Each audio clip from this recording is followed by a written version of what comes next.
Here are some random facts about Call of Duty Black Ops 1. The Zombies map, Kino der Toten, is supposedly inspired by Inglourious Basterds, a movie in 2009 about Nazis in the theater. I mean, I can kind of see the resemblance. What about you guys? Speaking of zombies in Kino der Toten, Kino der Toten was actually supposed to be a DLC in World at War, the previous Treyarch game, but it got pushed to Black Ops 1 because of the release of Modern Warfare 2 was too close to the DLC date. During early development of the game, Frank Wood's last name was originally going to be Barnes. So I guess Frank Barnes or Sergeant Barnes.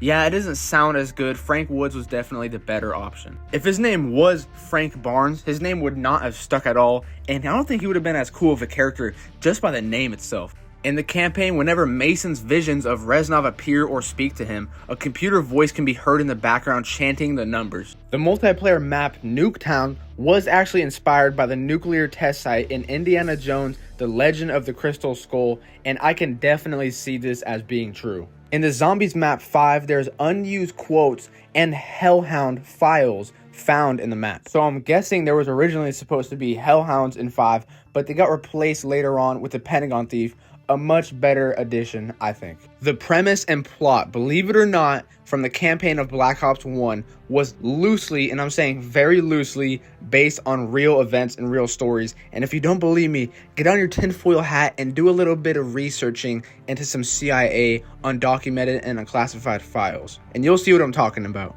Allegedly, there's a commercial called There's a Soldier in All of Us for the trailer of the game that allegedly costed more money to make the commercial than it did to make the entire Black Ops game. Now, if that is true, that is absolutely insane. The game is amazing, and there's no shortcuts in it at all. But the commercial, the Soldier in All of Us trailer is badass. So maybe it's true. I'm not sure. Black Ops Multiplayer was the first and only game to have a gambling wagering system based off matches, and if you win or lose them, you would get your wager back, and if you lose them, of course, you would not get your wager back. And it was a very fun and innovative way to play a first-person shooter multiplayer. I wish they would have brought it back, but this is the only time we'll ever see it in Call of Duty. I can guarantee you that. Development for Black Ops 1 began in 2009, where Treyarch was working on both World at War and Black Ops 1 simultaneously. Speaking on development, in May 2009, publisher Activision was rumored to be looking for licensing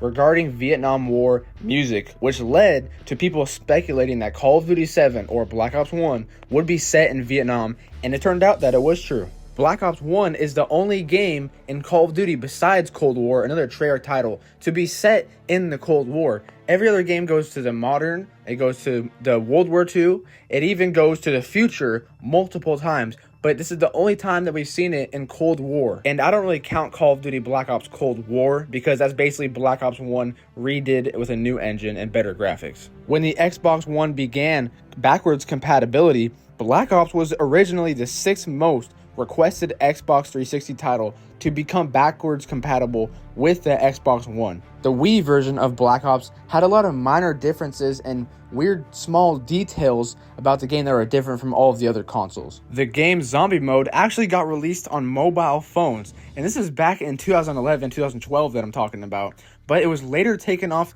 the Android and the Apple Store for some reason, not sure why, but I think people who still have the game can still play it. Black Ops became such a successful title and successful name that even 14 years later, from 2010 to 2024, Treyarch, the developers of Black Ops, have not made a new IP or new game under any other different name besides Call of Duty Black Ops. Just thinking about that. 14 years of Black Ops games. It was also rumored that World at War 2 was in development, or at least in theories to be in development at some point in time by Treyarch, but later was scrapped for more Black Ops games instead. Black Ops 1 multiplayer is the only Call of Duty to have customizable face paints. Yeah, it's kind of weird. Face paints, right? Now we have all these other clown skins and astronaut skins, but face paints. The game is the only game in the entire series, entire franchise of Call of Duty to have an actual maneuverable main menu when you can get out of the chair as Mason and walk around the whole area. The Zombies map Kino der Toten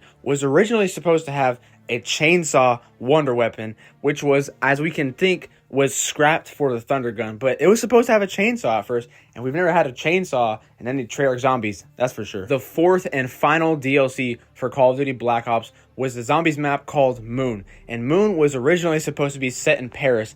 They were kind of going back and forth between Paris and the Moon, and ultimately they decided on the Moon to be the more creative and innovative Zombies experience. In Kino der Toten and some of the other Zombies maps in Black Ops 1 have Nazi flags around them, but later on, in later installments of the same exact map in different Black Ops games, they take out the Nazi flag and replace it with the Iron Eagle or the Iron Cross, because, you know why. The first letter of every DLC in Black Ops 1 spells out the word fear.